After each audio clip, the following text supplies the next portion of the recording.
Hey, good morning to everybody. Happy Tuesday. It's Daryl here. It's bright and freaking early, man. It's 3 a.m. here in Connecticut on the East Coast. Okay, it didn't take me long to find something that I felt very strongly about, a story that I really wanted to talk about in this video today. The link will be down below as usual. I found this on TMZ, and it's a written little article, and it's got an actual video. So I'll have the link to both these right down below so you can see exactly what I'm talking about. I felt very strongly, the more I think this all started, or really started to irritate me Saturday at watching the Army-Navy game with Donald Trump and J.D. Vance, Elon Musk in the executive box watching the football game. And I saw who they had as a guest, Daniel Penny. And I see them all posing with him. You know, they invited him to this big football game. You know, all these billionaire executives are posing with him. And I look at him, and I see a murderer, is what I see. And I can't believe that the future president of the United States is posing next to somebody who is being congratulated for taking somebody's life. I'll talk more about that in a second. You know, and it's because I can relate to Mr. Jordan Neely, the person that was strangled. I'll talk more about that too. Okay, so this article that's down below, it's Donald Trump talking about how he believes that the people that are fans of Luigi Mangione have a sickness. They're very sick. As a matter of fact, he feels he can't even believe that this is real. He said that maybe this is fake news. He says, I don't know, because he just can't believe that people would, look at hero worship Luigi Mangione. And then he kind of he says that it's an overall sickness because he believes that Brian Thompson, the CEO that was taken out, that it wasn't specific to him, at least he says. So this is kind of a consolation to Donald Trump. He says it was, he sees that it's an overall anger at CEOs in the healthcare industry and the whole thing going on there. So he calls this an overall sickness, and he almost can't believe that it's real. It might be fake news. Okay, the link's right down below so you can watch this video yourselves. And as I watched this, I realized that me and Donald Trump have a lot in common. We're just different sides of the coin. Okay, he can relate to the CEO, Brian Thompson. He can relate to, he sees himself, he sees him as a peer, and he sees Luigi Mangione as something dangerous to society, something dangerous to people like him, something that's detrimental to society. Now, when I look at the subway incident, I see the same thing. I can relate to Mr. Jordan Neely, the black man who had possibly mental health issues or drug addiction issues, because I've had both. I've been clean and sober since October 23rd, 2006, and I'm a regular, hardworking, tax-paying, productive citizen of society now. Recovery is possible, but before that, I was a mess. I had mental health issues. I had severe depression I was being treated for. I was diagnosed with, so I can relate to him. And I look at Daniel Penny, okay? Daniel Penny, I watched the whole video of this, and he had Jordan Neely subdued. He had his arms and his legs wrapped around Mr. Jordan Neely.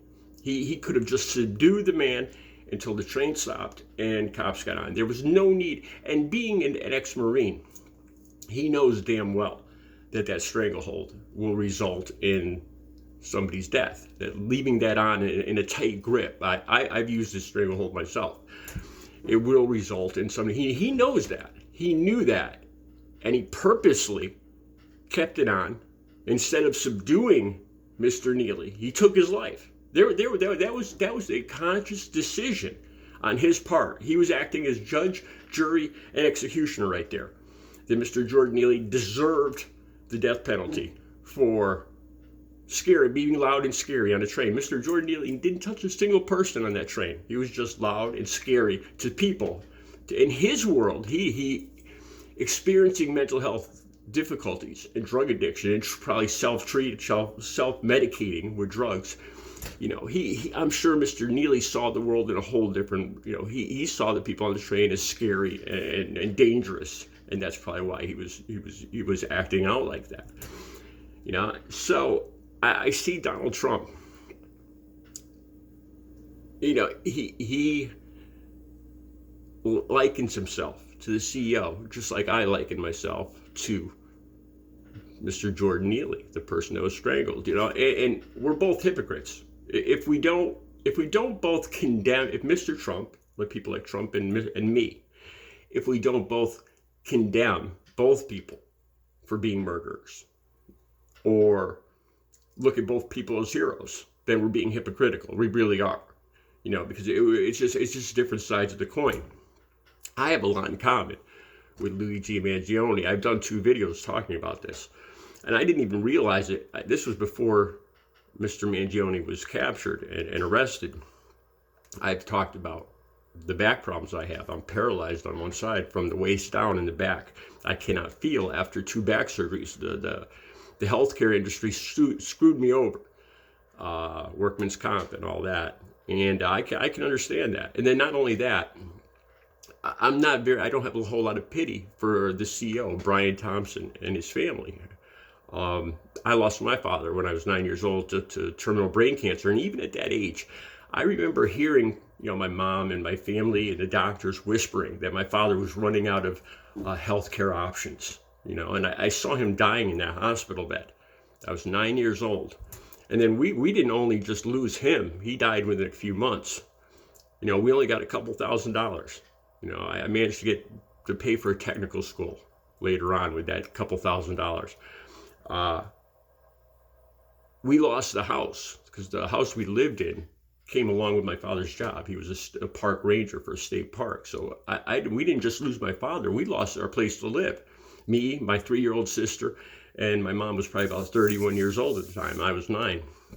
And we ended up basically almost homeless until my mother went back to work and back to school and ended up buying a house. You know, and I see Brian Thompson and his family worth over $50 million. And the whole pity of the people like Donald Trump in the whole country, and they got millions of dollars. I don't have a whole lot of pity for them. I don't. You know, I actually had a woman on Facebook. She's a creator. I believe her name was I won't say her name, but she's not a Trump fan. She considers herself a Democrat, and she unfriended me, and she called me a hypocrite because she's very aggravated with a radical leftist, and she's actually a Democrat because she doesn't think people like me, you know, because I'm not a fan of LUIGI Mangione. But I understand his motivation. I have anger towards the healthcare industry. I don't have a whole lot of pity towards Brian Thompson. So like I said, we're both, I hope this helps bring the country together just a little bit. Because we're both angry. You know, we both can relate to the victims. You know, some people with the CEO and some people with Jordan Neely. You know, and we both are hypocritical. We're hypocrites, really. If we don't treat them, if we don't look at both these situations in the same light, more or less. Donald Trump inviting Daniel Penny to the Army-Navy game, you know, to rub shoulders with billionaires and treat him like a hero. In the same breath, on the different side of his mouth, he talks about how people are insane for supporting LUIGI Mangione. He can't see that. Donald Trump can't see his own hypocrisy right there. At least I can see my own hypocrisy, and I admit it.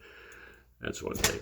I hope this helped clear this up. The link will be down below. I'll be back later with another video. You guys have a good Tuesday.